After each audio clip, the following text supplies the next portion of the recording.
my friends. Today we're talking about self-sabotage. Today we're talking about recharging techniques and personal branding tactics, which will help you to feel better when you present yourself, to overcome self-sabotage which is stopping you from being visible.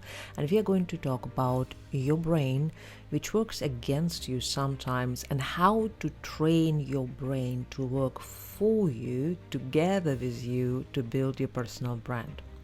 How do I know this? My name is Voyevoda. I'm business and brand creator and the freedom coach, and I help women entrepreneurs to find themselves, brand themselves, and show up confidently.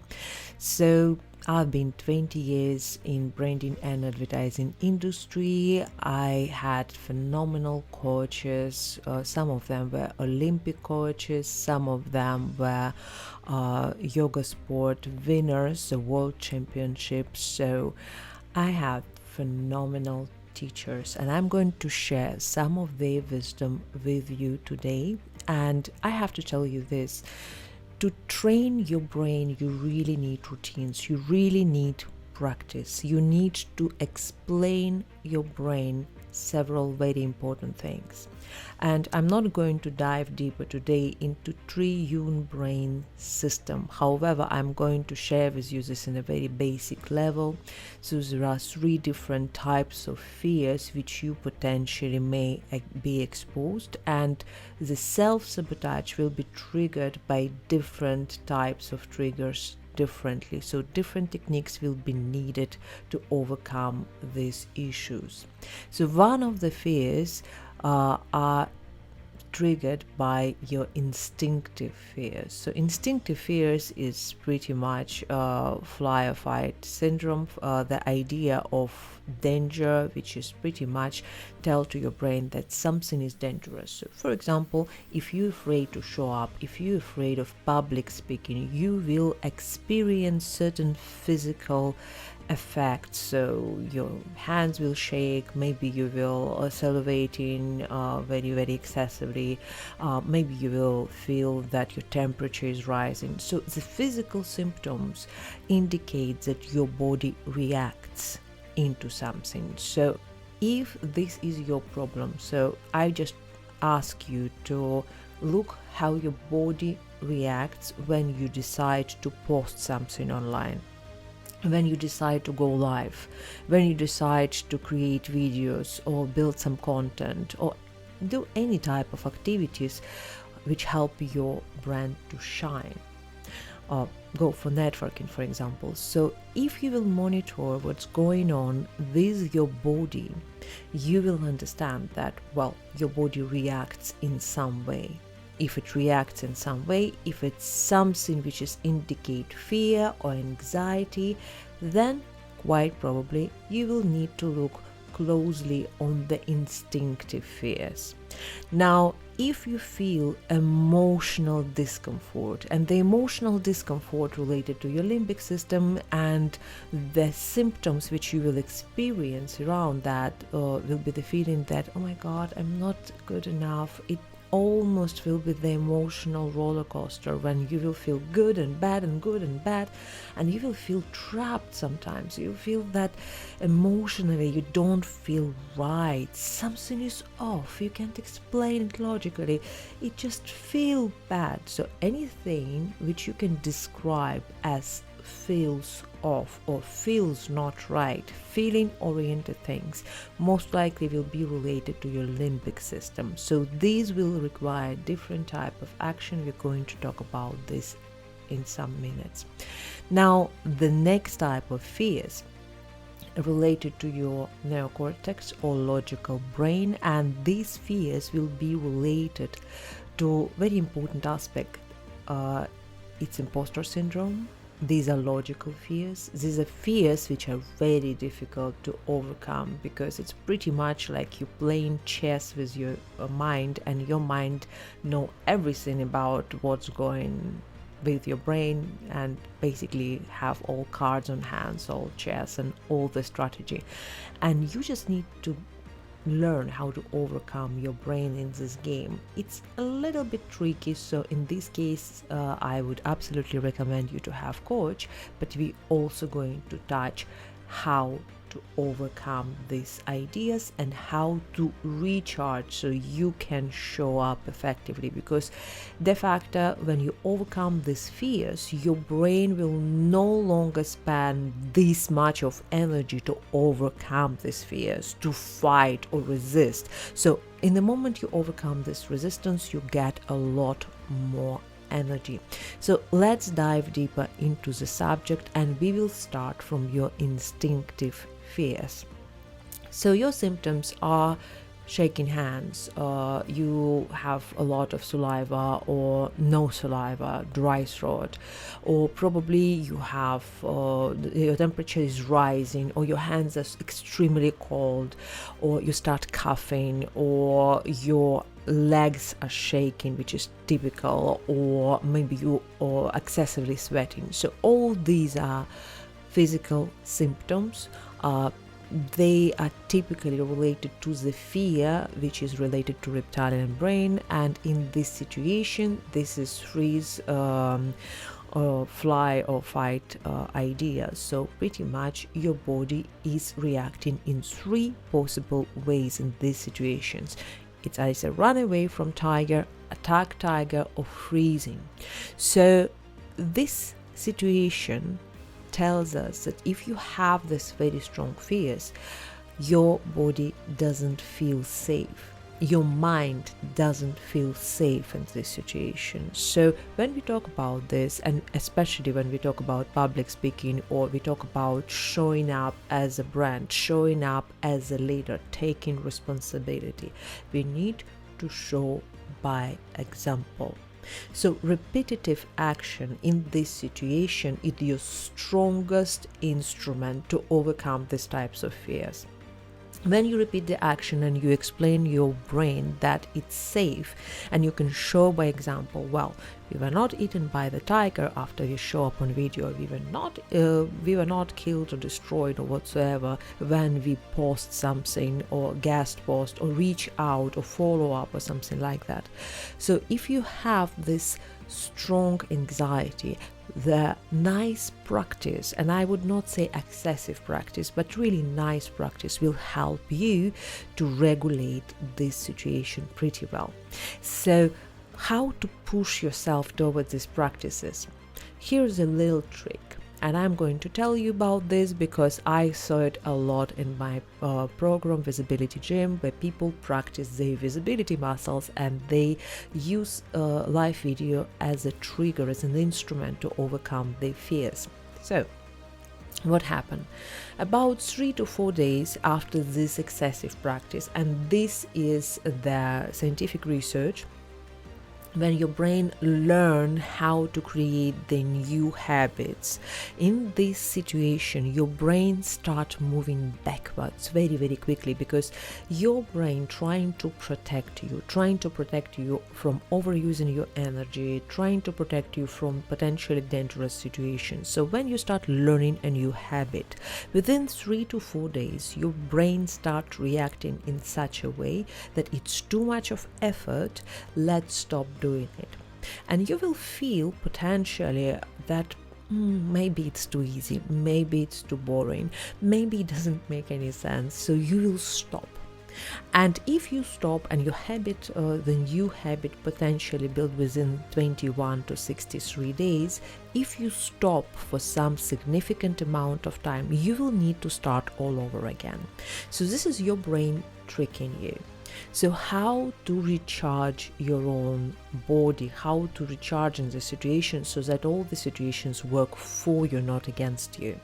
First of all, practice. Practice is very, very helpful, and as I said, your brain will have nothing against you if your brain sees that as long as you practice, nothing happen. Now, the most effective way which you can set opposite to this fear is breathing. Variety of breathing techniques, mostly techniques which help you to calm down the anxiety.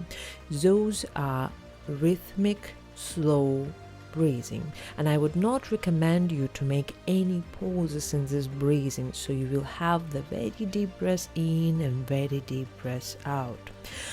You can do the pranayama, which is called Om Vilom, when you breathe in through one nostril very slowly, and then you breathe out through another nostril very slowly, and then you breathe in the same nostril and you breathe out through other nostril. In a very slow manner, if you will do this kind of breathing exercises, it will help you to calm down your brain. The reason why it works is very simple, because when you're anxious, when you are in this very fear of danger, of potential tiger or potential situation where every cell in your body have to be alert, you usually breathe, it will be surface level breathing, and it will be very fast breathing.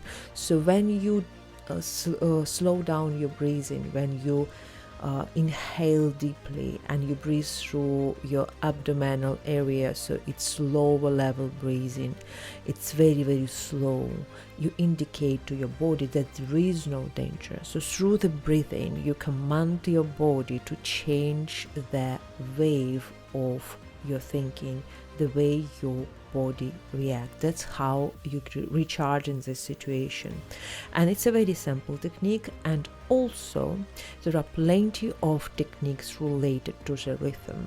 If you notice this idea, your instinctual brain is really on this rhythmic idea. So rhythmic breathing, repetition of the practice, you can do as very simple things like left, right, and you breathe in here, breathe out in the front, breathe in from the right, breathe out central part. So something like this. So when you turn your head and you command yourself left, right, central, left, right, central, right, central, left, or something like that. So whatever kind of rhythm you will choose, it will help your brain focus on the rhythm rather than on the anxiety. So these techniques will allow you to recharge. These techniques will allow you to feel more calm in a very quick way, and you will be able to overcome something which stops you and something which triggers your resistance. So in a moment you eliminate resistance, you start moving in a flow, you will feel way more comfortable about your visibility. So if you go towards different type of fears which are related to your limbic systems and which are emotional fears, in this case you will experience that fear of something off, I don't feel right, and this is usually feels somewhere in the area of heart, the lungs area, difficult to breathe, heavy on the heart. So those things are showing you that the problem is in your limbic system. So this limbic system tells you you don't feel right, and this system operates within the visual. So when these fears appears, they are much longer lasting fears. So before public speaking or before you post, you might put yourself down, your brain might put yourself down with a lot of emotional memories. So it's almost like visuals will pop up in your head which will tell you that, oh, I'm not good enough, or nobody loves me, nobody respects me, I don't feel right, maybe I will show up next time, or you will just feel like crying sometimes. So your brain will tell you that showing up will use your energy, therefore just stop now. So overall your brain is trying to protect you from building this new habit, because your energy will be involved in this process heavily, and your brain is most energy consuming organ. That's why it will protect your energy. So when you feel this sabotage in a form of the emotional negative emotions or negative self-talk, and self-talk in this situation is not really relevant, it's more like a negative feeling which you feel. So in this situation the most effective things are visual, because limbic system is responsible for visuals, for colors, for feelings, and in this case there are fantastic ways which will help you to recharge. So first of all, I would absolutely recommend you to listen some dancing music and perhaps do some dancing moves, because if you will move and preferably quickly dance or something like this, you will feel very quick amount of energy which comes through, or energy which comes through the movement pretty much. So aerobic moves, probably skipping, probably dancing, a quick run, HIIT kind of exercises. So all these exercises will help your blood to move faster, so it's a physical effect of that, and also emotionally you will feel a little bit more uplifted. And as your brain can focus only on one emotion at a time, if you will focus all your energy to enjoy the moment as the maximum as it possible, you will quickly be able to shift towards more positive thinking and show up. So you need to understand, if your brain has this habit for a very long time and force you to feel bad for a very long time, you need to act very quickly. So when you energized yourself with this dancing and things like this, you instantly need to show up, create your post, or post that live video, or just go to networking. So the faster you act, the lesser your brain will have the chance to put you back on track with the negative feelings. So this fast movement will help you in a very quick manner. However, if you want to change your feelings, I would absolutely recommend you to use two things. First of all, consciously be responsible about what you're feeling, because that's up to you. Secondly, absolutely do visualizations. And when you do visualization, the practice is very interesting. When you do visualizations and they make you feel bad, which many times happen, because people say like, right, you can make this visualization and feel great about your future, but then you have a lot of feelings which say like, oh, it will never happen. I was struggling all my life and that will never happen, that will never happen. And instead of feeling positive, you start crying, and that can be overcome by feeling better about something which is not strongly related to your dream. So you can imagine just good things, positive things, like lovely sunset, or beautiful summer, or beautiful sun, the warm beautiful sun on the bank of the river, or on the seaside, or something like that. So just imagine some positive tactile experiences. So it will allow you to work with your visualizations, but at the same time to not connect this visualization to direct outcome. So you don't expect anything, but you expect beautiful weather, for example, in summers.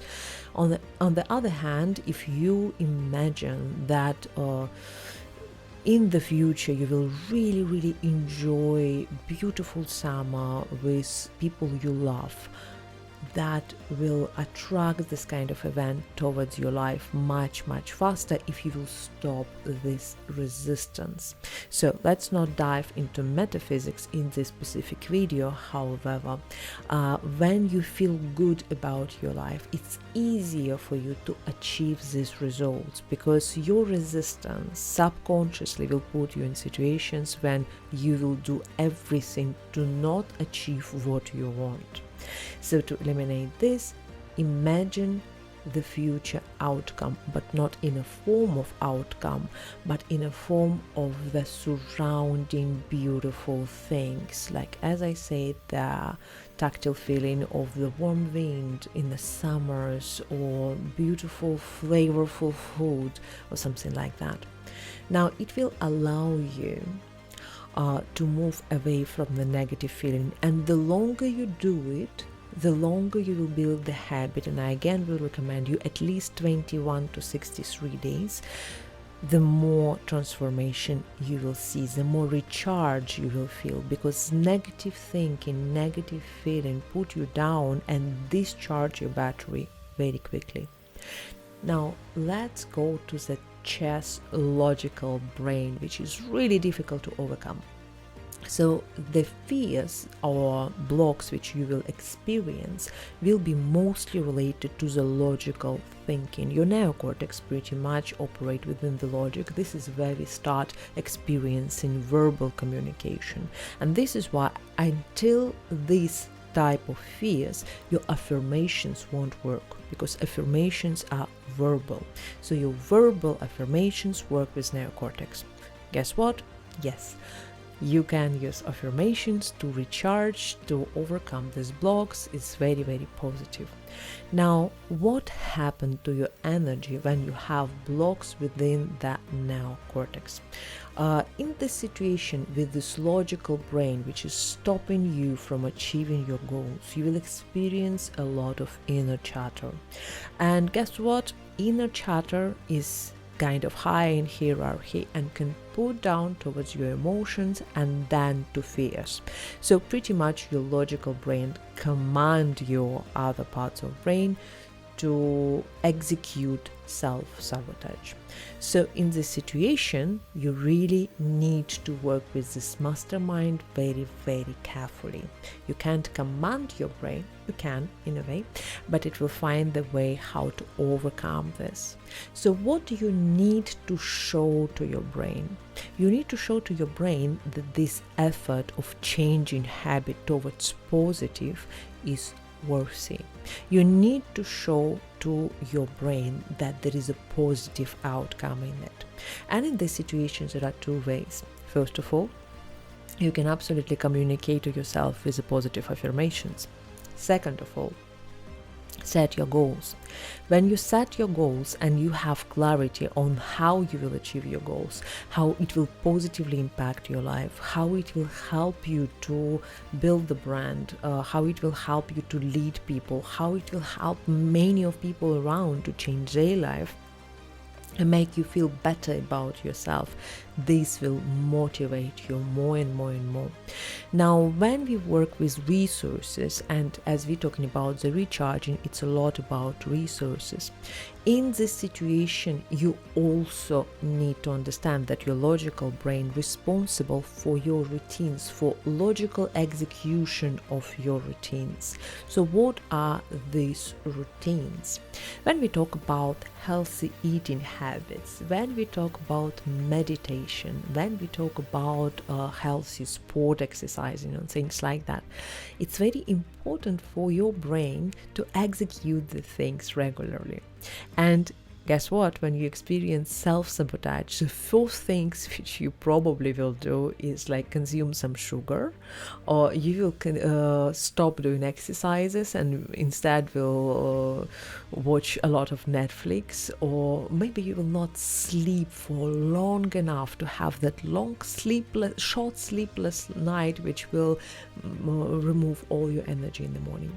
Or you will overwork and you will experience some workaholic kind of situations. So your brain pretty much can give you a lot of interesting fake activities or keeping busy activities, which will make you feel that you do a lot of things but really not productive.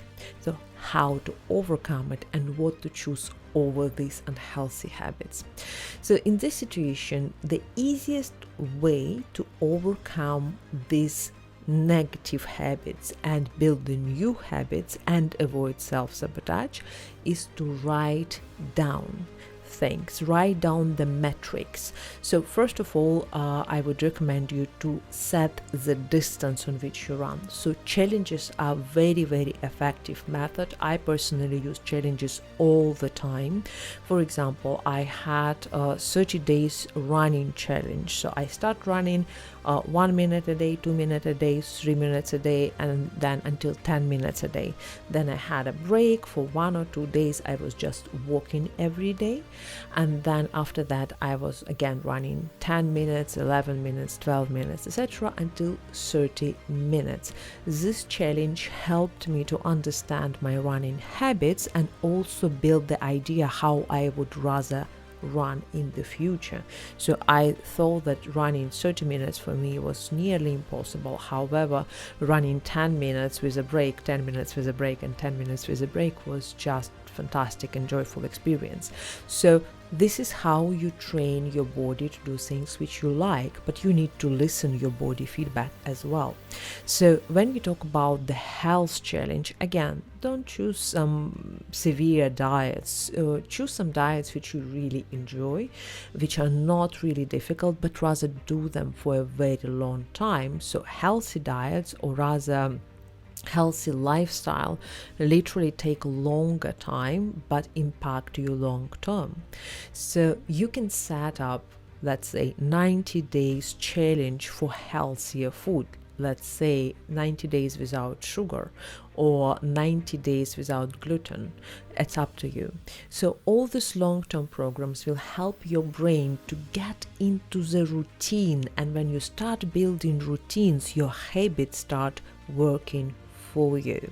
So when your habits working for you, when you have your clear goal, now your brain can't sabotage you, because your brain is doing things in a very simple way. It's actually saving your energy and trying to run you in the most effective way. So help your brain to run your body and your life in the most effective ways, and guess what? You will be recharged and feel energized all the time.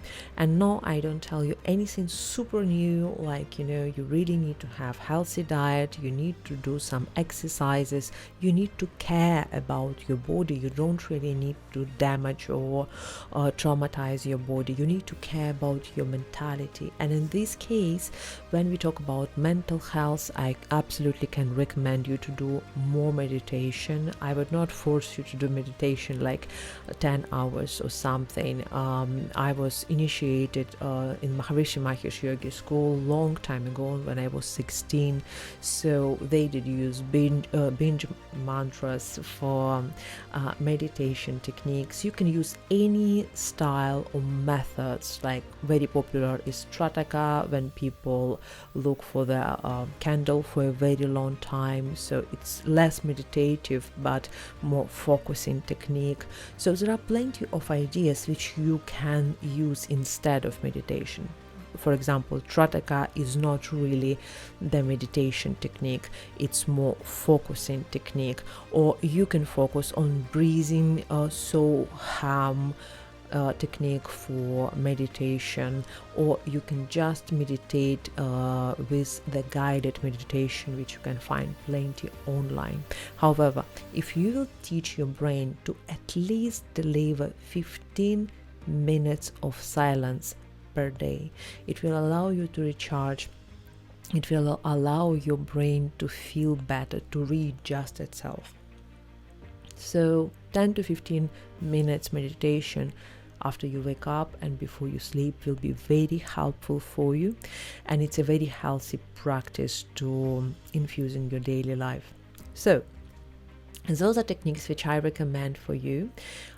Breathing techniques, as I said, if you want to remove the anxiety and if you want to feel very calm and wonderful, use rhythmic breathing when we breathe very, very slowly and through the abdominal area, not the high level breathing, which is like quick and fast when you are in danger. Also, if you want to overcome all the emotional fears, I would absolutely recommend you to visualize. I would recommend you to move faster. I will recommend you some rhythmic exercises if you want to get more dynamic and more emotionally happy. If you want to overcome the blocks which are related to your logical brain, absolutely create routines and show to your brain that it's nice and safe and comfy. So logical choices are very powerful way, and you really need to communicate to your brain in a way and show that it's helpful. So difficult part, as I said, for many of my students, when you build your habit, that's a trick which your brain will play against you most of the time. So when you build your habit on the third or fourth day, or even within the first week, depending for how long run you set up your challenge, your brain will try to sabotage you, because it will tell you, well, we are using too much energy, we're not supposed to do it, let's get back to our old habits. This is where smokers get back to smoking, this is where drinkers get back to their drinking habits, etc. So because when we work with our negative habits, we pretty much working with addictive behaviors, not necessarily severe addictive behaviors, but we are addicted to our old habits. It's easy to move in that old direction, it's easy to do the same thing again and again. So as we have our old unhealthy routines which discharge us because they are unhealthy, and we want to build our new healthy routines which help us to recharge in this situation, it's healthy to dedicate at least 63 days. Dr. Leaf told that 63 days are more effective for the habit building than 21 days, because 63 is 3 times 21. So if you're able to move with this new habit for 63 days, day after day, without any breaks, it will help you to build the new routine, and then your habits will work for you, and you will automatically feel better because now you build the new routine. And one last suggestion: don't build everything in one time. So it's much easier to look for one habit or maximum 2 habits in one go than create, for example, I did that several times, you create running challenge, you create diet challenge, and you create meditative challenge, and you're trying to do it all in the same time because, well, it's logical, you can run and you can meditate and you can eat healthy. Looks fantastic, isn't it? But when you start put all your effort and create 3 habits like this in the same time, and you didn't have any experience, neither of healthy eating, neither of healthy breathing, neither of running, you will be discharged much faster, and you will not be able to build these routines. So build one routine, one healthy habit at a time. Now, how does that impact your personal brand? First of all, you will teach your brain that you are an achiever. Anytime when you will achieve the next habit and the next milestone, you will show to your brain that you are committed. You are committed, you are achiever, you are able to do something, you are able to do something in pretty short period of time, because when you achieve it within 21 days, it's not a long period of time. And when you achieve a lot more, when you do these challenges consistently and you have planned for this kind of challenges for a year, imagine this: by the end of the year you may have 6 new super healthy habits which will recharge you automatically all the time. So if you will do that, imagine how you will feel by the end of the year, because by the end of the next year you will feel like, oh my god, I achieved so much. That will impact your confidence. This will impact your message, because when you will show that you're able to achieve this and you can tell about this story like afterwards, I would not recommend you to tell to people in the middle of the challenge. You can work with your accountability buddies, but not necessarily with everybody. So when you will achieve this, and by the end of the challenge you will tell, well, I got this habit, I got this habit, I got this habit, people will build the 3-dimensional idea of who you are. So let's say you're coach, you're an author, and all your coaching or author or your expertise is not related to the healthy habits or something like that. This part of you which tells about your sport activities, about your healthy habits, will just add a little extra touch and build a little bit more resonance with your audience. And that's how people choose nowadays. This is how people decide to work with an expert or with a coach, when they see that this person is not just a great expert but also resonate with them on some other aspect. So let's say you just work with a specific audience, but if you add this little dimension, like people who also have this healthy habit, it will build much stronger connection with a part of your ideal audience. So think about that. What kind of habits would you like to build in the next year so that these habits can recharge you, make you more powerful, stronger leader with the habits, with this commitment to change, with the commitment to make positive shifts in your mentality and probably in the mentality of your audience. Think about it. It will help you to change your life for better. It will help you to change the life of your customers. So this was my food for thought recharging video, and I will see you in my next video. Bye.